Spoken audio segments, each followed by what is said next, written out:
Nah itu akan menjadi kunci keberkahan usaha yang nomor 2. Yang nomor 3, kunci keberkahan yang nomor 3 itu apa? Yang nomor 3 yakni ayaksida bikasbihi istighfafan wali ayaksida bikasbihi istighfafan linafsihi wali iyalih wala yaksida bihi aljam'a wal kathroh. Ketika kita bekerja, nyun sewu, mohon maaf, biasanya ada orang itu yang bekerja kemudian karena salah niat, salah tujuan, kemudian di tengah jalan banyak mengalami problem atau kegagalan. Nah, kunci keberkahan yang nomor 3 apa toh? Ketika kamu itu bekerja, ayaksida bikasbi istafafan linafsi wali iyalihi wala yaksida bihi aljam awal kasroh. Kita itu kalau bekerja harus memiliki niat yang baik. Niatkanlah saya ini bekerja untuk menyelamatkan diri saya dan keluarga saya agar tidak melakukan hal yang diharamkan oleh Allah, yang dilarang oleh Allah. Kalau kata Yai Subhan tadi, agar kita itu tidak tomak mengharap pemberian orang lain. Loh iya, saya sendiri belajar seperti itu. Makanya saya ini, loh Gus Idam itu kegiatannya apa, pekerjaannya apa? Enggak. Kalau saya itu pekerjaannya ngaji, ngaji itu bukan pekerjaan. Ngaji ini saya itu menjaga ketahanan iman saya. Karena saya ngaji ini akhirnya kan saya malu kalau maksiat. Apalagi di Brebes nggak bisa maksiat. Orang kadang terlanjur kenal, terkanjul dipanggil Gus. Masa saya kemarin habis pespanan terus karaoke itu kan ya gak pantas. Terus saya cari LC gitu, oh ya gak pantas ya gitu. Oh ini Gus apa? Saya ngaji ini bukan pekerjaan. Ini salah satu ikhtiar saya menjaga ketahanan iman saya. Akhirnya ketemu orang, kita berusaha menata akhlak yang baik. Nggih. Loh kok sebenarnya diajak foto itu capek enggak? Wah capek. Apalagi mak-mak foto pisan kurang bener, ganti lagi, miring lagi, kadang kudu nyosor ae. Loh saya ini di Brebes sama Tegal hampir ternodai loh kemarin Pak Kapolres. Ini hampir ternodai saya, waduh, dari atas nggak bisa, dari tengah, waduh, lato-lato saya terancam. Berat ini, waduh ini. Wah, apalagi di kantor wali kota itu, di kantor wali kota Tegal, waduh, penuh ini. Gus, dari atas mau salaman nggak bisa, tengah nggak bisa. Waduh, ada yang dari bawah, langsung tak amankan lato-lato ini. Ini bahaya. Jadi pekerjaan itu harus diniatkan untuk menyelamatkan dirinya dan keluarganya dari sesuatu yang diharamkan oleh Allah. Wala yaksida bihi aljam awal kasroh. Jangan sampai kita itu memiliki pekerjaan, niat kita itu, wah agar saya banyak, agar saya lebih kaya dari dia, agar saya mengumpulkan harta banyak. Jangan seperti itu. Lah itu niat yang salah. Nggak mampu jenengan jadi CEO. Sulit untuk jadi kayak Pak Beni, kayak Pak Andri, kayak Mas Wawan, sulit. Iya, kalau niatnya kayak gitulah. Kadang kita kan kerja itu dendam. Mungkin di sawah dia lebih bagus. Wah, kita gini. Nah, tetangganya beli Avanza, pusing, Avanza dimasukkan kepala. Dipikir sampai subuh. Katanya banyak utang kok mampu beli Avanza. Tetangganya ngecor rumah, cor-coran dipikir masukkan kepala. Kok mampu itu dapat demit dari mana? Ada tetangganya nikahkan orang, nikahkan anaknya. Wow, lah tetangga saya itu jelek, kok mantunya cantik, mantunya tetangga dipikir. Bojone tanggane dipikir, dilebokne sirah. Lah iki apa-apa sirah kebeken Avanza, bondone tanggane, akhirnya ya wis setruk ringan. Ya lah, layamu tuwala ya wis ora bermutu ngentekne biaya. Gitu.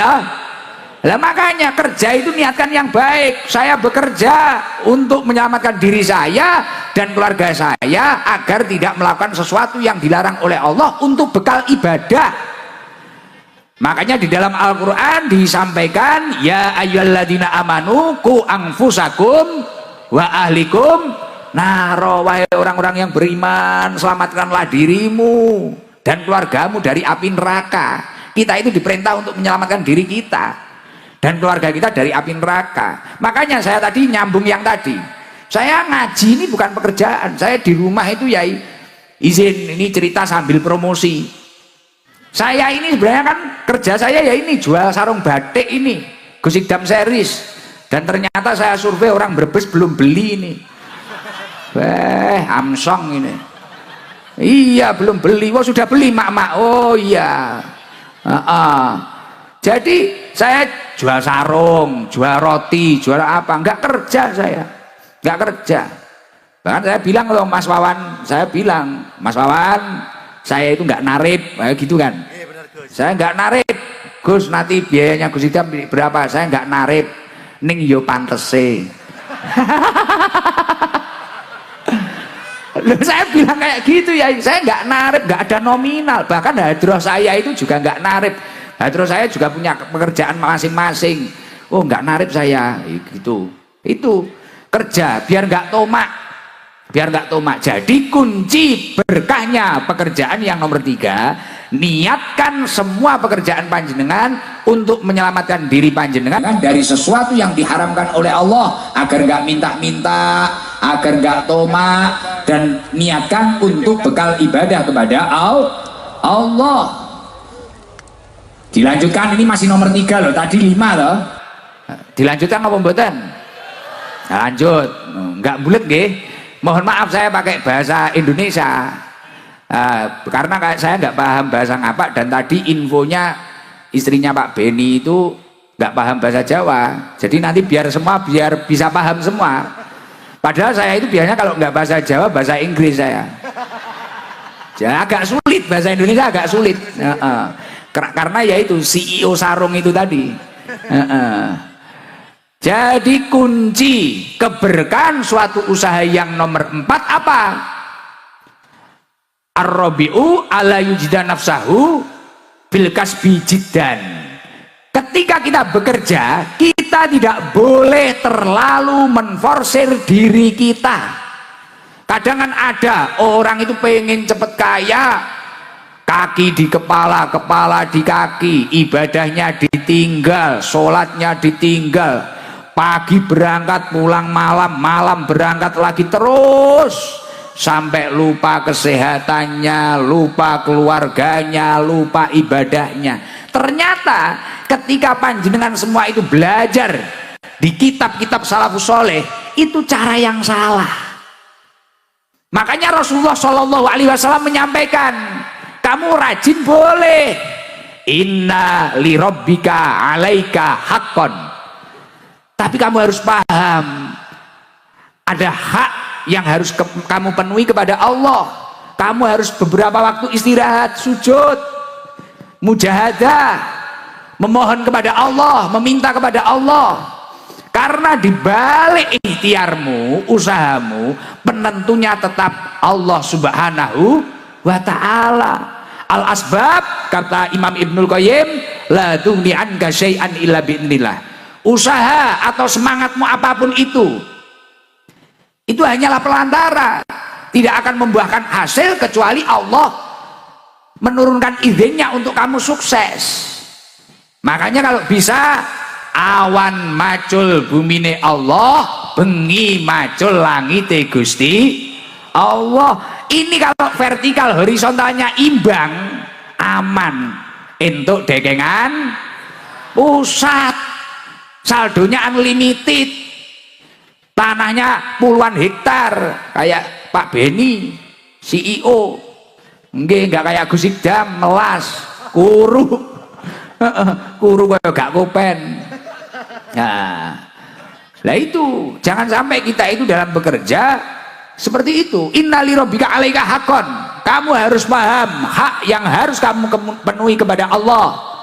Wali nafsika alaika haqqon, kamu boleh rajin, tapi kamu harus ingat kesehatan tubuhmu. Sesekali tubuhmu harus kamu tidurkan. Kalau habis bayaran, habis dapat uang, beli sate. Sate apa? Sate Brebes.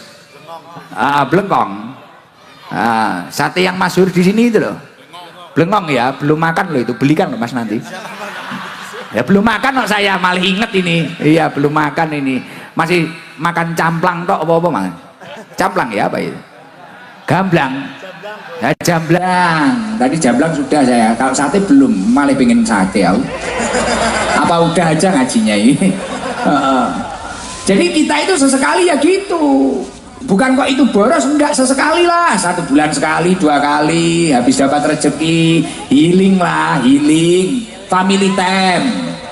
Oke, kan konsepnya kata Rasulullah 3. Inna li rabbika 'alaika haqqan wa li nafsika 'alaika haqqan.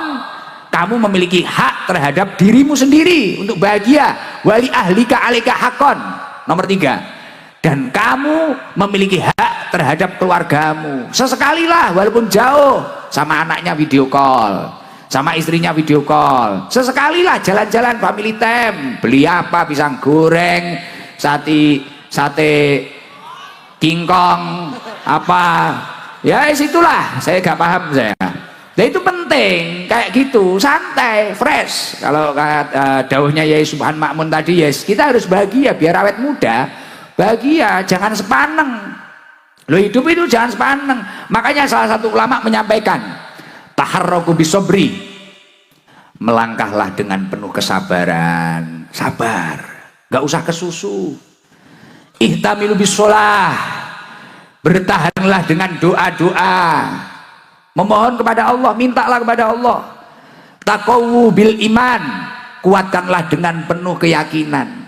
Insya Allah kalau kamu mampu bersandar kepada Allah, sesuatu yang sulit akan dibereskan. Orang yang memiliki hajat untuk bertasyakur atas nikmat Allah, dipanggil oleh Allah ke Baitullah beserta istrinya, ini satu keluarga.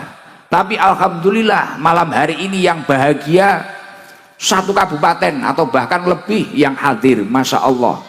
Bahkan bisa menjadi ajang silaturahim, bisa menjadi ajang berkumpul, yang mana Rasulullah menyampaikan al-jama'atur rahmah. Ketika orang itu berkumpul dalam kebaikan, rahmat Allah akan turun. Makanya tadi gerimis tadi saya yakin itu rahmatnya Allah Subhanahu wa taala. Semoga seluruhnya dapat rahmatnya Allah. Orang kalau dapat rahmatnya Allah, insya Allah punya hutang, hutangnya lunas, punya masalah, masalahnya tuntas, punya hajat insya Allah mudah diijabah oleh Allah, punya penyakit insya Allah segera waras, sembuh, ketemu jodohnya obat. Amin Allahumma amin. Alhamdulillah saya seneng diundang Mas Wawan, seneng saya apa, yaitu satu orang yang berupaya, yang berikhtiar, yang bahagia banyak. Akhirnya orang Brebes ini mak-mak kan bisa lihat orang ganteng dari Blitar ini. Wah, alhamdulillah, bahkan tak lihat dari tadi HP-nya Yai semua diangkat, HP-nya diangkat semua. Lo tak inceng, tak lihat videonya orang dipijet tiba no. Mulai itu, jadi cuma gini tok, nanti nyampe rumah nggak ada videonya. Jadi istimewa, alhamdulillah. Padahal ini belum berangkat, masih walimatus safar, tapi sudah tasakuran. Lah selain bentuk tasakur atas nikmat Allah, diundang oleh Allah. Jadi ibaratnya Mas Wawan ini masih dapat undangan, berangkatnya belum. Tapi haji ataupun umroh itu adalah wafdullah, undangan dari Allah Subhanahu wa taala.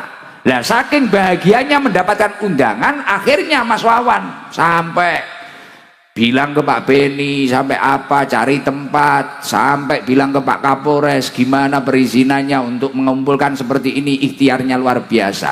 Lah ketika bentuk syukurnya itu tadi benar-benar baik, jadi syukur yang baik itu yang seperti apa toh? Kalau kata Imam Ghazali, orang itu kalau syukurnya sudah kualitas tinggi, bentuk syukur yang baik itu adalah istiqmaluha fima yuhibbul mun'im. Dia itu mampu menggunakan nikmat yang telah diberikan oleh Allah ini untuk suatu hal yang dicintai oleh Allah Subhanahu wa taala.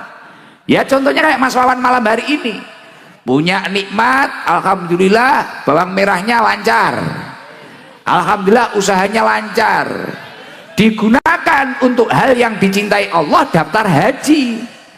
Nah setelah daftar haji, panggilannya keluar, undangannya keluar, masih nggak terima, syukuran lagi, menghadirkan pengajian, menghadirkan Gusnya Garangan itu tadi, ngajak sholawatan, ngajak zikir, ngajak ngaji, orang puluhan ribu hadir, Masya Allah.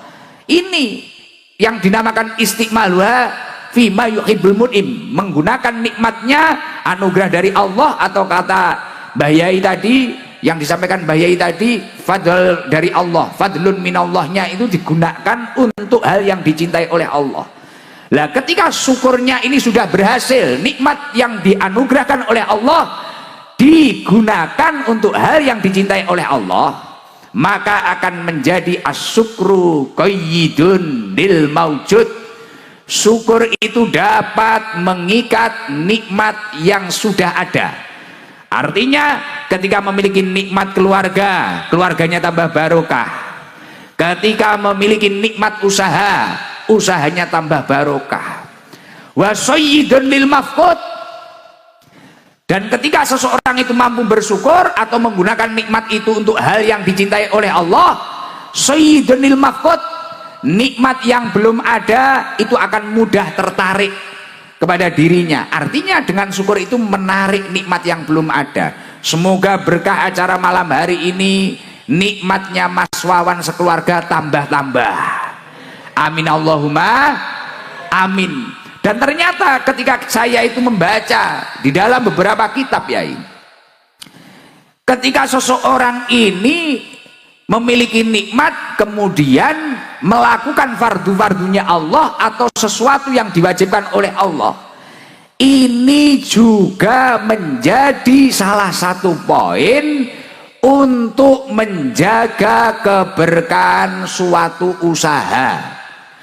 Jadi Mas Wawan, jenengan beruntung, jenengan buat acara ini mengeluarkan biaya, besok haji juga mengeluarkan biaya. Selain itu menunjukkan rasa syukur panjenengan, ternyata itu menjadi salah satu poin seseorang itu memiliki usaha yang barokah. Jadi kalau orang punya usaha, kemudian orang itu tadi kok mampu melakukan untuk kebaikan, untuk taat kepada Allah, untuk melakukan fardu-fardunya Allah, maka selain itu sebagai bentuk rasa syukur, itu menjadi satu poin seseorang itu memiliki usaha yang barokah. Makanya nanti jangan kaget kalau berkah acara ini berambangnya tambah lancar, usahanya tambah melesat, insya Allah dekengane pusat, didekengi Allah Subhanahu wa taala. Loh Gus, mana kitabnya apa? Di dalam kitab Tanbihul Ghafilin karya Al-Imam Abdul Lais As-Samarqandi, di situ disampaikan qala al-faqih rahimahullah, ada ulama yang faham ilmu agama, beliau menyampaikan, man aroda ayyakuna kasbuhu thayyiban, barang siapa yang menginginkan usahanya itu baik, usahanya itu barokah. Mohon maaf, selain Mas Wawan, seluruh yang hadir ini pengen usahanya barokah apa enggak? Mungkin dagangnya barokah, ternaknya barokah, bertaninya barokah, pengen toh? Barokah seperti yang disampaikan Yai tadi. Di dalam beberapa kitab, barokah itu ziyadatul khair, bertambah-tambahnya kebaikan. Jadi kebaikan orang tersebut bertambah. Semisal bertambah hartanya juga untuk amal soleh, juga untuk ibadah. Umurnya juga barokah, lingkungannya juga barokah. Lah itu barokah, ziyadatul khair, bertambah-tambahnya kebaikan. Lah jenengan semua pengen usahanya barokah toh? Misal di sini ada yang jual sempol, jual cilok, jual soto, jual nasi apa, ada yang petani padi, petani jagung, ada petani berambang, ada apalah. Lah semuanya pasti pengen usahanya barokah. Pengen barokah nggih? Lah di dalam kitab Tanbihul Ghafilin disampaikan, man aroda ayyakuna kasbu thayyiban, barang siapa menginginkan usahanya barokah, fa'alaihi ayyahfadha khamsata asya, jagalah 5 hal. Jadi mungkin loh Gus, saya ini banyak uangnya Gus, usaha loh. Jadi usaha itu kalau barokah Contoh usaha barokah itu gimana toh? Semisal orang itu hanya punya sapi mungkin 1. Tapi kalau barokah, anaknya 5, punya anak 5, tapi waktunya nyekolahin anak, alhamdulillah cukup. Waktu bayar pondok, alhamdulillah cukup. Kelihatannya orang itu cuma punya sawah 1 petak, tapi kalau barokah, anaknya itu banyak, anaknya 4 atau apa, waktu nyekolahin, muliain, waktu mondokin, cukup semua, itu barokah. Dan di keluarga itu adem, ayem, hawanya bahagia. Pernah lihat orang-orang dulu, pendahulu-pendahulu kita, gitu? Kadang cuma pakai sepeda, berangkat ke sawah, rokok linting, kopi ini diadai botol aqua, tapi bahagia. Anaknya 13, anaknya 11, tapi yang 6 bisa jadi sarjana, nanti sisanya itu bisa jadi haji semua. Nah itu karena barokah.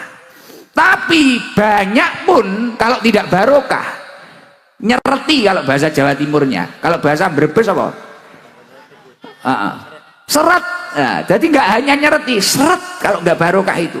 Kelihatannya banyak, miliatan, triliunan, tapi kalau nggak barokah, tidur nggak nyaman, napa-napa nggak nyaman, makan nggak enak, lihat istri nggak enak, lihat suami nggak enak, lihat orang itu kudu ngamuk, gitu. Tapi kalau barokah duame, kayak pendahulu-pendahulu kita di pinggir sawah tenang, ngerokok dul, alhamdulillah, dunia kayak tak dewe. Itu kalau barokah. Nah yang lain kontrak. Oke, hiburan nggak usah mahal-mahal, zaroh ke Sunan Gunung Jati, wisata religi, wes seneng bahagia. Itu kalau barokah seperti itu. Nah, tadi malam saya naik Vespa, seneng wis naik Vespa, alhamdulillah. Tapi ternyata di kota Tegal kalau malam ya bahaya, banyak ciwi-ciwi yang katok pendek itu loh. Pusing saya. Pusing iya.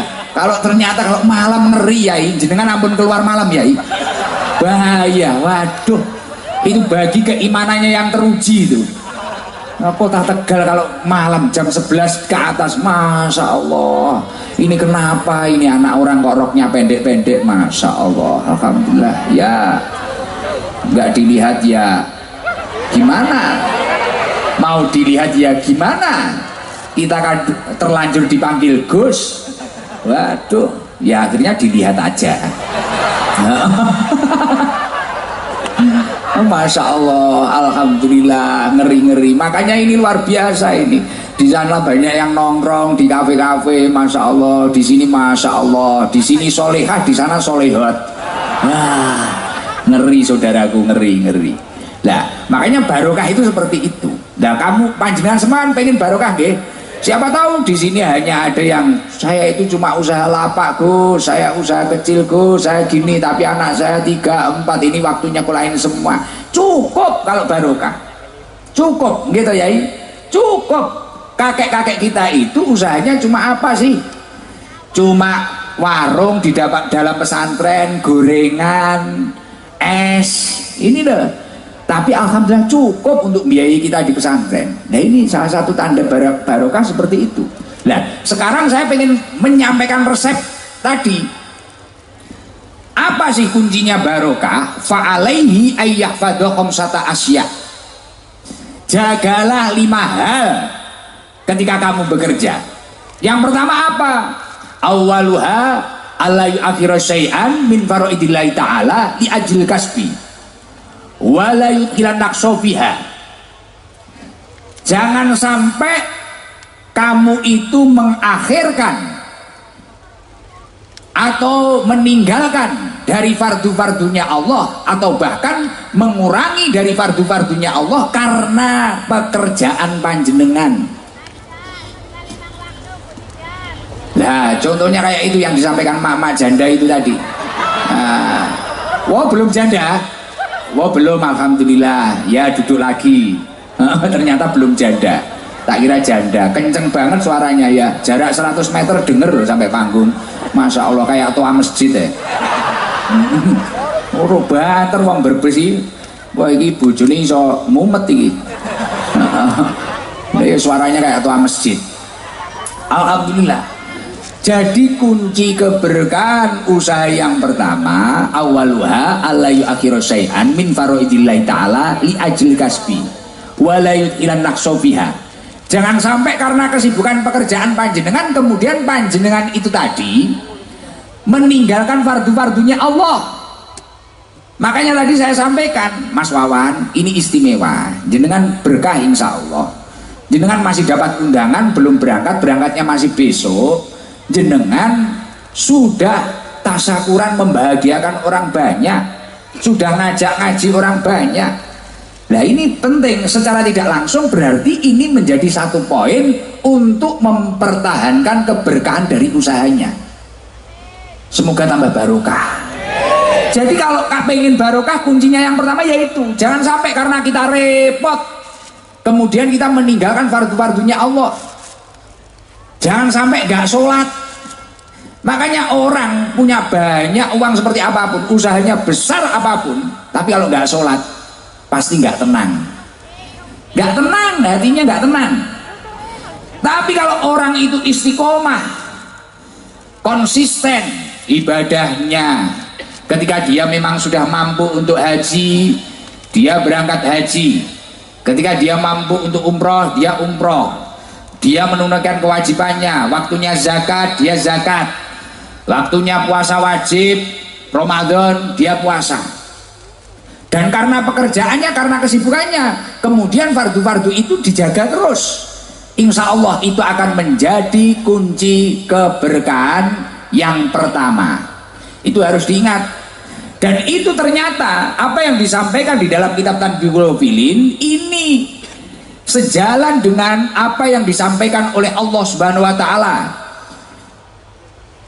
Di dalam surat Al-Munafikun Allah Subhanahu wa taala menyampaikan, "Ya ayyuhalladzina amanu la tulhikum amwalukum wala auladukum an dzikrillah." Hei orang-orang yang beriman, jangan sampai hartamu, anak-anakmu ini membuat kamu lalai kepada Allah Subhanahu wa taala. Nah, ketika seseorang itu karena sibuknya hartanya, pekerjaannya, sibuknya dengan anak-anaknya, menata karir anak-anaknya, sampai enggak ibadah, sampai enggak sholat, sampai waktunya puasa, enggak puasa tapi hari raya ikut riaya, klambine anyar, sing enggak melok poso, melok riaya wonge teka. Wonge teka. Nah, kudune apa kudune? Oh, kudunge ireng. Apa kopiahan wonge? Kopiah putih apa kopiah ireng? Oh, wajahe sing ireng. Nah, kalau orang itu sampai disibukkan karena hartanya, karena anak-anaknya, kemudian menanggalkan apa yang diwajibkan oleh Allah Subhanahu wa taala, wa may yaf'al dzalik fa ulaika humul khosirun. Orang tersebut masuk kategori orang yang rugi. Orang yang rugi, nggak untung. Orang nggak untung itu ya namanya orang nggak untung, ya nggak balik modal, apalagi untung, rugi.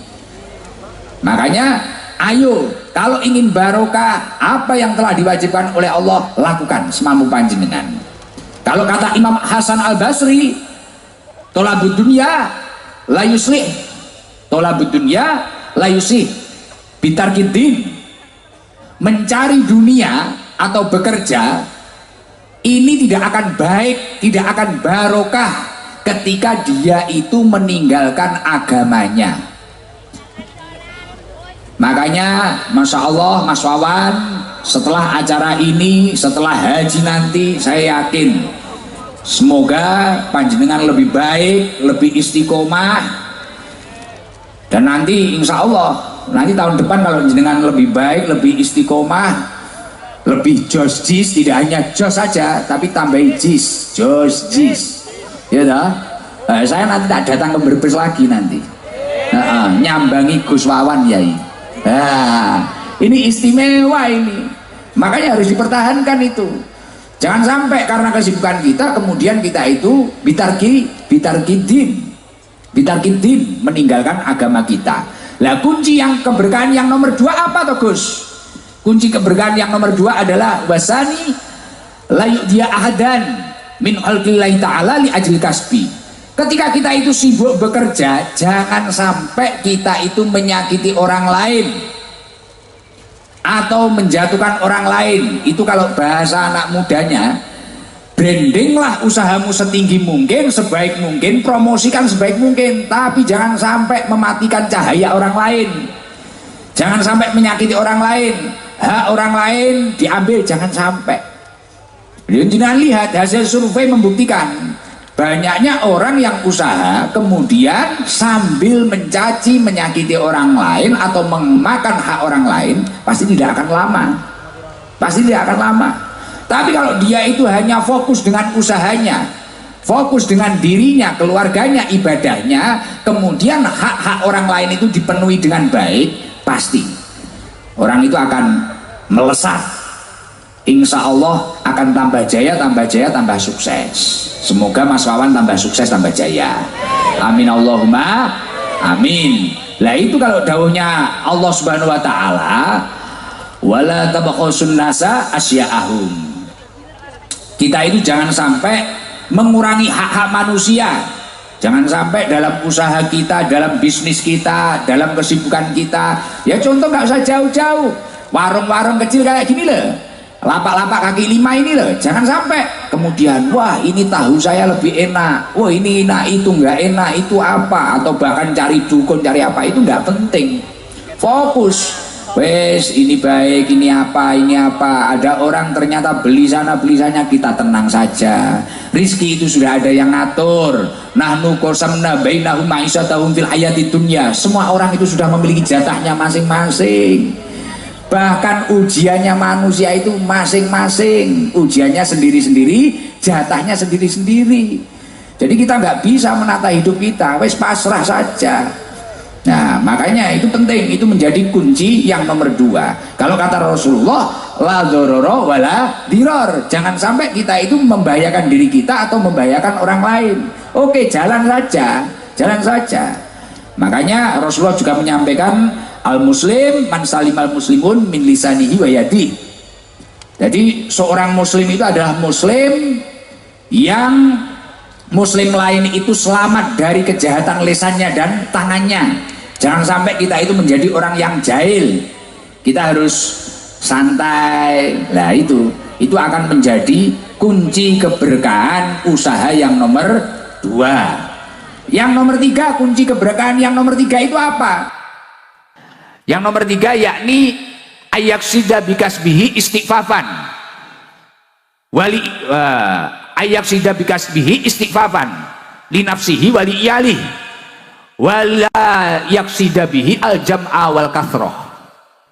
Ketika kita bekerja, nyun sewu, mohon maaf, biasanya ada orang itu yang bekerja kemudian karena salah niat, salah tujuan, kemudian di tengah jalan banyak mengalami problem atau kegagalan. Nah, kunci keberkahan yang nomor 3 apa toh? Ketika kamu itu bekerja, ayaksida bikasbi istafafan li nafsi wali iyalihi wala yaksida bihi al jam awal kasroh. Kita itu kalau bekerja harus memiliki niat yang baik. Niatkanlah saya ini bekerja untuk menyelamatkan diri saya dan keluarga saya, agar tidak melakukan hal yang diharamkan oleh Allah, yang dilarang oleh Allah. Kalau kata Yai Subhan tadi, agar kita itu tidak tomak mengharap pemberian orang lain. Yo iya, saya sendiri belajar seperti itu. Makanya saya ini, loh, Gus Idam itu kegiatannya apa, pekerjaannya apa? Enggak. Kalau saya itu pekerjaannya ngaji, ngaji itu bukan pekerjaan. Ngaji ini saya itu menjaga ketahanan iman saya. Karena saya ngaji ini akhirnya kan saya malu kalau maksiat. Apalagi di Brebes nggak bisa maksiat, orang kadang terlanjur kenal, terkanjul dipanggil Gus. Masa saya nak kemarin habis pespanan terus karaoke, itu kan ya nggak pantas. Terus saya cari LC gitu, oh ya nggak pantas ya gitu. Oh ini Gus apa?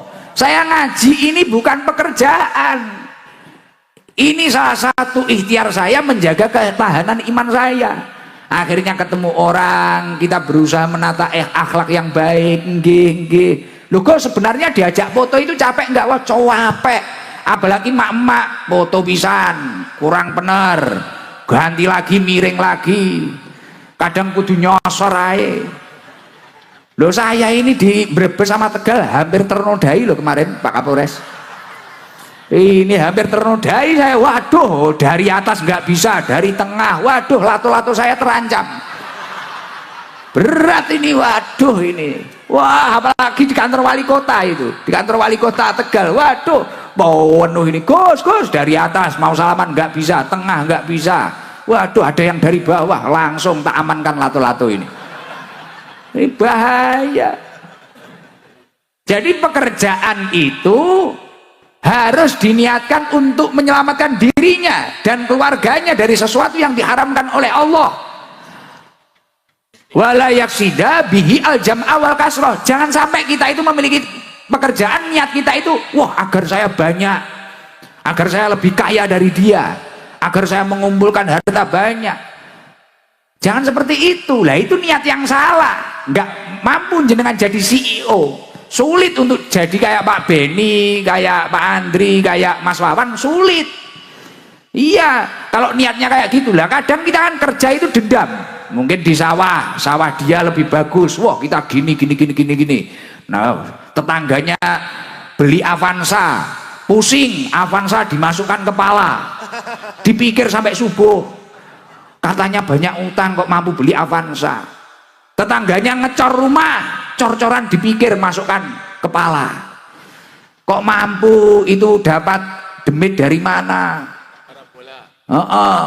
Ada tetangganya nikahkan orang, nikahkan anaknya, wow, lah tetangga saya itu jelek, kok mantunya cantik, mantunya tetangga dipikir, bojone tanggane dipikir, dilebokne sirah. Lah iki apa-apa sirah kebeken Avanza, bondone tanggane, akhirnya ya wis setruk ringan. Ya dah, layamu tuwala ya wis ora bermutu ngentekne biaya. Gitu. Lah makanya kerja itu niatkan yang baik. Saya bekerja untuk menyelamatkan diri saya dan keluarga saya agar tidak melakukan sesuatu yang dilarang oleh Allah untuk bekal ibadah. Makanya di dalam Al-Quran disampaikan, ya ayyuhalladzina amanu qu anfusakum wa ahlikum naro, wahai orang-orang yang beriman, selamatkanlah dirimu dan keluargamu dari api neraka. Kita itu diperintah untuk menyelamatkan diri kita dan keluarga kita dari api neraka. Makanya saya tadi nyambung yang tadi, saya ngaji ini bukan pekerjaan, saya di rumah itu ya izin, ini cerita sambil promosi. Saya ini sebenarnya kan kerja saya ya ini jual sarung batik ini, Gusidam series, dan ternyata saya survei orang Brebes belum beli ini. Amsong ini. Iya belum beli. Wah sudah beli mak-mak. Oh iya. Jadi saya jual sarung, jual roti, jual apa, nggak kerja saya, nggak kerja. Bahkan saya bilang loh Mas Wawan, saya bilang Mas Wawan, saya itu nggak narip, gitu kan. Saya nggak narip, Gus, nanti biayanya Gus Idam berapa, saya nggak narip, ning yo pantese. Loh, saya bilang kayak gitu ya, saya nggak narip, nggak ada nominal. Bahkan hadroh saya itu juga nggak narip, hadroh saya juga punya pekerjaan masing-masing. Oh nggak narip saya, gitu. Itu kerja biar nggak tomak, biar nggak tomak. Jadi kunci berkahnya pekerjaan yang nomor 3, niatkan semua pekerjaan panjenengan untuk menyelamatkan diri panjenengan dari sesuatu yang diharamkan oleh Allah, agar nggak minta-minta, agar nggak tomak, dan niatkan untuk bekal ibadah kepada Allah. Dilanjutkan, ini masih nomor 3 loh, tadi 5 loh. Dilanjutkan apa mboten? Lanjut, nggak bulet nggih. Mohon maaf saya pakai bahasa Indonesia. Karena saya nggak paham bahasa ngapak, dan tadi infonya istrinya Pak Beni itu nggak paham bahasa Jawa, jadi nanti biar bisa paham semua. Padahal saya itu biasanya kalau nggak bahasa Jawa, bahasa Inggris saya. Jadi agak sulit, bahasa Indonesia agak sulit. Karena ya itu CEO sarung itu tadi. Jadi kunci keberkahan suatu usaha yang nomor 4 apa? ar-rabi'u ala yujida nafsahu bil kasbi jiddan. Ketika kita bekerja, kita tidak boleh terlalu menforsir diri kita. Kadang kan ada orang itu pengen cepet kaya, kaki di kepala, kepala di kaki, ibadahnya ditinggal, sholatnya ditinggal, pagi berangkat pulang malam, malam berangkat lagi, terus sampai lupa kesehatannya, lupa keluarganya, lupa ibadahnya. Ternyata ketika panjenengan semua itu belajar di kitab-kitab salafus soleh, itu cara yang salah. Makanya Rasulullah Shallallahu Alaihi Wasallam menyampaikan, kamu rajin boleh, inna li rabbika alaika haqqan, tapi kamu harus paham ada hak yang harus kamu penuhi kepada Allah. Kamu harus beberapa waktu istirahat, sujud, mujahadah, memohon kepada Allah, meminta kepada Allah. Karena di balik ikhtiarmu, usahamu, penentunya tetap Allah Subhanahu wa ta'ala. Al asbab, kata Imam Ibnul Qayyim, la tughni anka syai'an illa bi'nillah. Usaha atau semangatmu apapun itu hanyalah pelantara, tidak akan membuahkan hasil kecuali Allah menurunkan izinnya untuk kamu sukses. Makanya kalau bisa, awan macul bumine Allah, bengi macul langite Gusti Allah. Ini kalau vertikal horizontalnya imbang, aman, entuk dekengan pusat, saldonya unlimited, tanahnya puluhan hektar, kayak Pak Beni CEO, nggak kayak Gus Idam melas kuru kayak gak kopen. Nah itu jangan sampai kita itu dalam bekerja seperti itu. Innali rabbika alaika haqqan, kamu harus paham hak yang harus kamu penuhi kepada Allah. Wali nafsika alaika haqqan, kamu boleh rajin, tapi kamu harus ingat kesehatan tubuhmu. Sesekali tubuhmu harus kamu tidurkan. Kalau habis bayaran, habis dapat uang, beli sate. Sate apa? Sate Brebes. Blengkong. Sate yang masyhur di sini itu loh. Blengkong ya, belum makan loh itu. Belikan loh Mas nanti. Ya belum makan loh saya, malah inget ini. Iya belum makan ini. Masih makan camplang tok apa-apa Mas? Camplang ya apa itu? Gamblang. Ya, jamblang. Tadi jamblang sudah saya. Kalau sate belum, malah pengen sate aku. Apa udah aja ngajinya ini? Jadi kita itu sesekali ya gitu.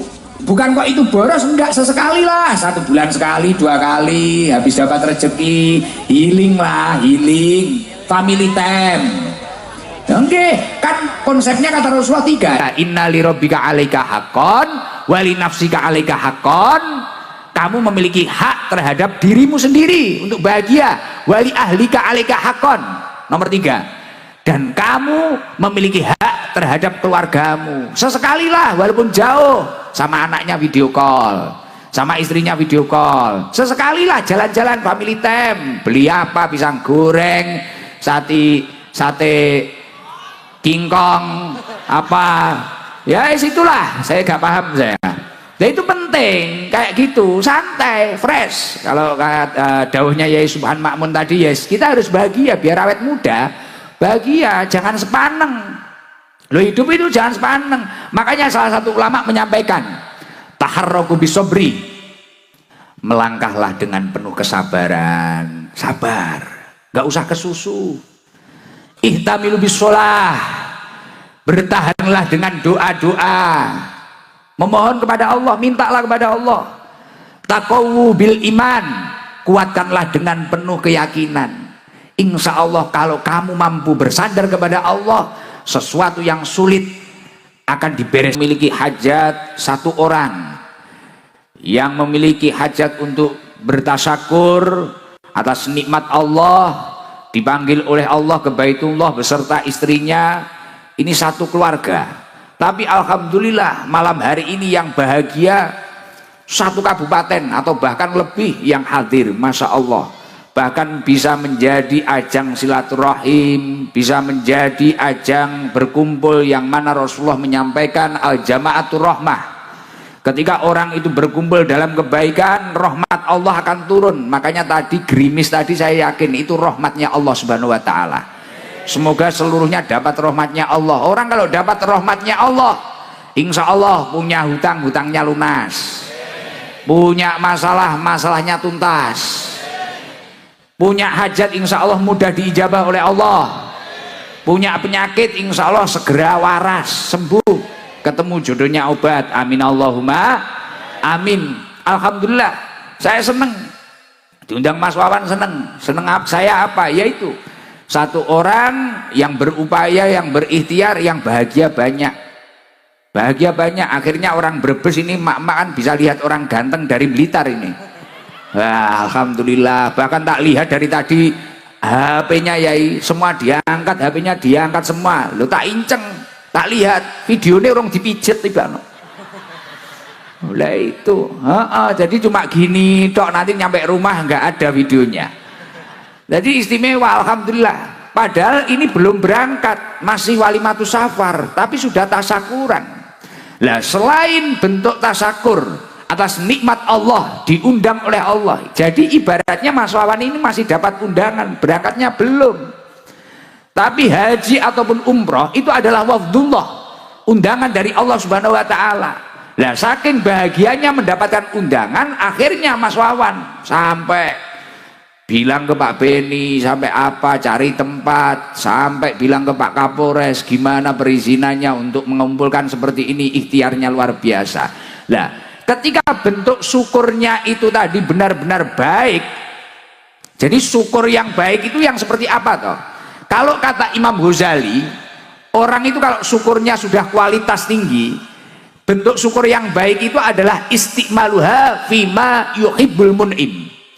Dia itu mampu menggunakan nikmat yang telah diberikan oleh Allah ini untuk suatu hal yang dicintai oleh Allah Subhanahu wa taala. Ya, contohnya kayak Mas Wawan malam hari ini punya nikmat, alhamdulillah bawang merahnya lancar, alhamdulillah usahanya lancar, digunakan untuk hal yang dicintai Allah, daftar haji. Nah, setelah daftar haji, panggilannya keluar, undangannya keluar, masih nggak terima, syukuran lagi, menghadirkan pengajian, menghadirkan gusnya garangan itu tadi, ngajak sholawatan, ngajak zikir, ngajak ngaji, orang puluhan ribu hadir, masya Allah. Ini yang dinamakan istiqmaluha fima yuhibbul mun'im, menggunakan nikmatnya, anugerah dari Allah, atau kata Mbah Yai tadi, yang disampaikan Mbah Yai tadi, fadl dari Allah, fadlun minallahnya itu digunakan untuk hal yang dicintai oleh Allah. Lah, ketika syukurnya ini sudah berhasil, nikmat yang dianugerahkan oleh Allah digunakan untuk hal yang dicintai oleh Allah, maka akan menjadi asyukru qayyidun lil maujud. Syukur itu dapat mengikat nikmat yang sudah ada. Artinya ketika memiliki nikmat keluarga, keluarganya tambah barokah. Ketika memiliki nikmat usaha, usahanya tambah barokah. Wa sayyidun lil mafqud. Dan ketika seseorang itu mampu bersyukur atau menggunakan nikmat itu untuk hal yang dicintai oleh Allah, sayyidun lil mafqud, nikmat yang belum ada itu akan mudah tertarik kepada dirinya. Artinya dengan syukur itu menarik nikmat yang belum ada. Semoga berkah acara malam hari ini, nikmatnya Mas Wawan sekeluarga tambah-tambah. Amin Allahumma amin. Dan ternyata ketika saya itu membaca di dalam beberapa kitab, Yai, ketika seseorang ini memiliki nikmat kemudian melakukan fardu-fardunya Allah atau sesuatu yang diwajibkan oleh Allah, ini juga menjadi salah satu poin untuk menjaga keberkahan suatu usaha. Jadi Mas Wawan, jenengan beruntung, jenengan buat acara ini mengeluarkan biaya, besok haji juga mengeluarkan biaya. Selain itu menunjukkan rasa syukur panjenengan, ternyata itu menjadi salah satu poin seseorang itu memiliki usaha yang barokah. Jadi kalau orang punya usaha, kemudian orang itu tadi kok mampu melakukan untuk kebaikan, untuk taat kepada Allah, untuk melakukan fardu-fardunya Allah, maka selain itu sebagai bentuk rasa syukur, itu menjadi satu poin seseorang itu memiliki usaha yang barokah. Makanya nanti jangan kaget kalau berkah acara ini berambangnya tambah lancar, usahanya tambah melesat, insya Allah dekengane pusat, didekengi Allah Subhanahu wa Ta'ala. Loh Gus, mana kitabnya apa? Di dalam kitab Tanbihul Ghafilin karya Al-Imam Abdul Lais As-Samarqandi, di situ disampaikan qala al-faqih rahimahullah, ada ulama yang faham ilmu agama, beliau menyampaikan man aroda ayyakuna kasbuhu thayyiban, barang siapa yang menginginkan usahanya itu baik, usahanya itu barokah. Mohon maaf, selain Mas Wawan, seluruh yang hadir ini pengen usahanya barokah apa enggak? Mungkin dagangnya barokah, ternaknya barokah, bertaninya barokah, pengen toh? Barokah seperti yang disampaikan Yai tadi di dalam beberapa kitab, barokah itu ziyadatul khair, bertambah-tambahnya kebaikan. Jadi kebaikan orang tersebut bertambah. Semisal bertambah hartanya juga untuk amal soleh, juga untuk ibadah, umurnya juga barokah, lingkungannya juga barokah. Lah itu barokah, ziyadatul khair, bertambah-tambahnya kebaikan. Lah jenengan semua pengen usahanya barokah toh? Misal di sini ada yang jual sempol, jual cilok, jual soto, jual nasi apa, ada yang petani padi, petani jagung, ada petani berambang, ada apalah. Lah semuanya pasti pengen usahanya barokah, pengen barokah nggih? Lah di dalam kitab Tanbihul Ghafilin disampaikan man aroda ayyakuna kasbu thayyiban, barang siapa menginginkan usahanya barokah, fa'alaihi ayyahfadha khamsata asya, jagalah 5 hal. Jadi mungkin loh Gus, saya ini banyak uangnya Gus, usaha loh. Jadi usaha itu kalau barokah, contoh usaha barokah itu gimana toh? Semisal orang itu hanya punya sapi mungkin 1, tapi kalau barokah anaknya 5, punya anak 5, tapi waktunya kolahin anak, alhamdulillah cukup. Waktu bayar pondok, alhamdulillah cukup.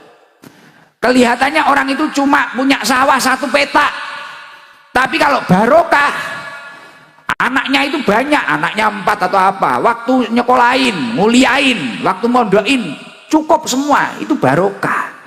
Dan di keluarga itu adem, ayem, hawanya bahagia. Pernah lihat orang-orang dulu, pendahulu-pendahulu kita gitu, kadang cuma pakai sepeda berangkat ke sawah, rokok linting, kopi ini diadai botol aqua, tapi bahagia. Anaknya 13, anaknya 11, tapi yang 6 bisa jadi sarjana, nanti sisanya itu bisa jadi haji semua. Nah itu karena barokah. Tapi banyak pun kalau tidak barokah, nyereti kalau bahasa Jawa Timurnya, kalau bahasa Brebes apa? Seret. Nah, jadi nggak hanya nyereti, seret kalau nggak barokah itu. Kelihatannya banyak, miliatan, triliunan, tapi kalau nggak barokah, tidur nggak nyaman, napa-napa nggak nyaman, makan nggak enak, lihat istri nggak enak, lihat suami nggak enak, lihat orang itu kudu ngamuk, gitu. Tapi kalau barokah duame, kayak pendahulu-pendahulu kita di pinggir sawah tenang, ngerokok dul, alhamdulillah, dunia kayak tak dewe. Itu kalau barokah. Nah yang lain kontra. Oke, hiburan nggak usah mahal-mahal, zaroh ke Sunan Gunung Jati, wisata religi, wes seneng bahagia. Itu kalau barokah seperti itu.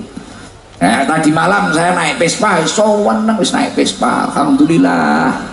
Tapi ternyata di kota Tegal kalau malam ya bahaya, banyak ciwi-ciwi yang katok pendek itu loh. Pusing saya. Pusing iya. Kalau ternyata kalau malam ngeri ya, jenengan ampun keluar malam ya. Bahaya, waduh. Itu bagi keimanannya yang teruji itu. Kota Tegal kalau malam jam 11 ke atas, Masya Allah, ini kenapa ini anak orang kok roknya pendek-pendek, Masya Allah, Alhamdulillah ya, nggak dilihat ya gimana, mau dilihat ya gimana, kita kan terlanjur dipanggil Gus, waduh ya akhirnya dilihat aja. Masya Allah, Alhamdulillah, ngeri-ngeri. Makanya ini luar biasa ini. Di sana banyak yang nongkrong di kafe-kafe, Masya Allah. Di sini Masya Allah. Di sini solehah, di sana solehot. Wah, ngeri saudaraku, ngeri-ngeri. Nah, makanya barokah itu seperti itu. Nah, kamu panjenengan seman pengen barokah nggih? Siapa tahu di sini hanya ada yang saya itu cuma usaha lapak Gus, saya usaha kecil Gus, saya gini, tapi anak saya 3, 4 ini waktunya kulain semua. Cukup kalau barokah, cukup gitu ya, cukup. Kakek-kakek kita itu usahanya cuma apa sih? Cuma warung di dalam pesantren, gorengan, es, ini loh. Tapi alhamdulillah cukup untuk biayai kita di pesantren. Nah ini salah satu tanda barokah seperti itu. Nah sekarang saya pengen menyampaikan resep tadi. Apa sih kuncinya barokah? Fa'alaihi ayyahfadha khamsata asya. Jagalah 5 hal ketika kamu bekerja. Yang pertama apa? Awaluha alla yu'akhira syai'an min fara'idillahi ta'ala li ajlil kasbi wala yutkilan naksofiha. Jangan sampai kamu itu mengakhirkan atau meninggalkan dari fardu-fardunya Allah, atau bahkan mengurangi dari fardu-fardunya Allah karena pekerjaan panjenengan.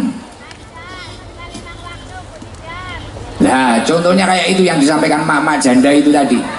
Nah, wah belum janda. Wah belum, alhamdulillah ya, duduk lagi. Ternyata belum janda, tak kira janda. Kenceng banget suaranya ya, jarak 100 meter denger loh sampai panggung. Masya Allah kayak tua masjid ya. Banter wong berbesi. Wah ini bojone iso mumet iki. Suaranya kayak tua masjid. Alhamdulillah. Jadi kunci keberkahan usaha yang pertama, awaluha alla yu'akhiru syai'an min fara'idillahi ta'ala li ajil kasbi wa la yut'ilan naqsofiha. Jangan sampai karena kesibukan pekerjaan panjenengan kemudian panjenengan itu tadi meninggalkan fardu-fardunya Allah. Makanya tadi saya sampaikan, Mas Wawan, ini istimewa, jenengan berkah insya Allah. Jenengan masih dapat undangan, belum berangkat, berangkatnya masih besok. Jenengan sudah tasyakuran membahagiakan orang banyak, sudah ngajak ngaji orang banyak. Nah ini penting, secara tidak langsung berarti ini menjadi satu poin untuk mempertahankan keberkahan dari usahanya. Semoga tambah barokah. Jadi kalau pengen barokah kuncinya yang pertama yaitu jangan sampai karena kita repot kemudian kita meninggalkan fardu-fardunya Allah. Jangan sampai gak sholat. Makanya orang punya banyak uang seperti apapun, usahanya besar apapun, tapi kalau gak sholat pasti gak tenang. Gak tenang, hatinya gak tenang. Tapi kalau orang itu istiqomah, konsisten ibadahnya, ketika dia memang sudah mampu untuk haji, dia berangkat haji. Ketika dia mampu untuk umroh, dia umroh. Dia menunaikan kewajibannya, waktunya zakat, dia zakat. Waktunya puasa wajib, Ramadan, dia puasa. Dan karena pekerjaannya, karena kesibukannya, kemudian fardu-fardu itu dijaga terus. Insya Allah itu akan menjadi kunci keberkahan yang pertama. Itu harus diingat. Dan itu ternyata apa yang disampaikan di dalam kitab Tanbihul Filin ini sejalan dengan apa yang disampaikan oleh Allah Subhanahu wa taala. Di dalam surat Al-Munafikun Allah Subhanahu wa taala menyampaikan, ya ayyuhalladzina amanu la tulhikum amwalukum wala auladukum an dzikrillah. Hei orang-orang yang beriman, jangan sampai hartamu, anak-anakmu ini membuat kamu lalai kepada Allah Subhanahu wa taala. Nah, ketika seseorang itu karena sibuknya hartanya, pekerjaannya, sibuknya dengan anak-anaknya, menata karir anak-anaknya, sampai nggak ibadah, sampai nggak sholat, sampai waktunya puasa, nggak puasa tapi hari raya ikut riaya, klambine anyar, sing nggak melok poso, melok riaya wonge teka, wonge teka. Nah, kudune apa kudune? Oh, kudunge ireng. Apa kopiahan wonge? Kopiah putih apa kopiah ireng? Oh, wow, wajahe sing ireng. Nah, kalau orang itu sampai disibukkan karena hartanya, karena anak-anaknya, kemudian menanggalkan apa yang diwajibkan oleh Allah Subhanahu wa taala, wa may yaf'al dzalik fa ulaika humul khosirun. Orang tersebut masuk kategori orang yang rugi. Orang yang rugi, nggak untung. Orang nggak untung itu ya namanya orang nggak untung, ya nggak balik modal, apalagi untung, rugi. Makanya ayo kalau ingin barokah, apa yang telah diwajibkan oleh Allah lakukan semampu panjenengan. Kalau kata Imam Hasan Al Basri, tolabud dunya la yuslih, tolabud dunya la yuslih bitarkiddin.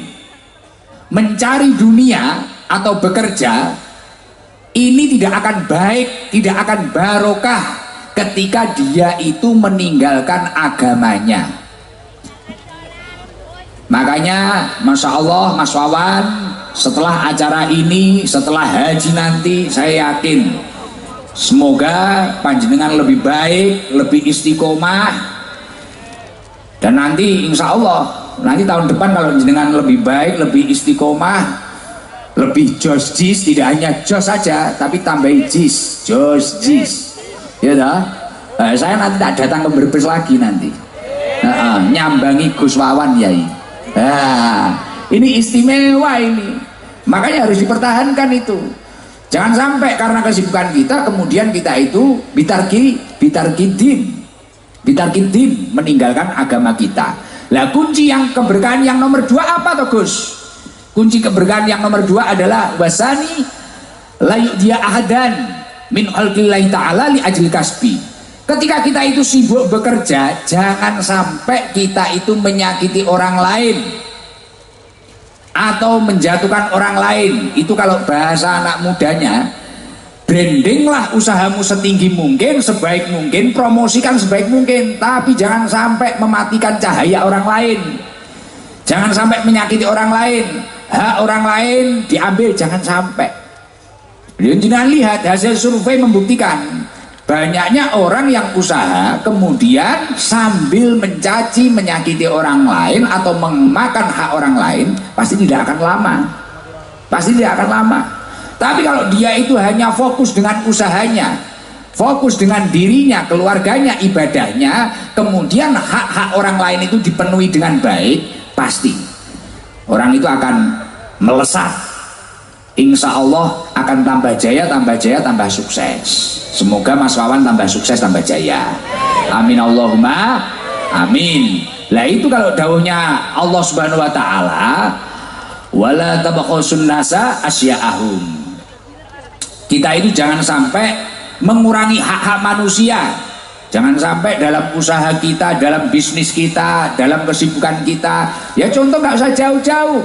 Warung-warung kecil kayak gini loh, lapak-lapak kaki lima ini loh, jangan sampai kemudian wah ini tahu saya lebih enak, wah ini enak, itu nggak enak, itu apa, atau bahkan cari dukun, cari apa.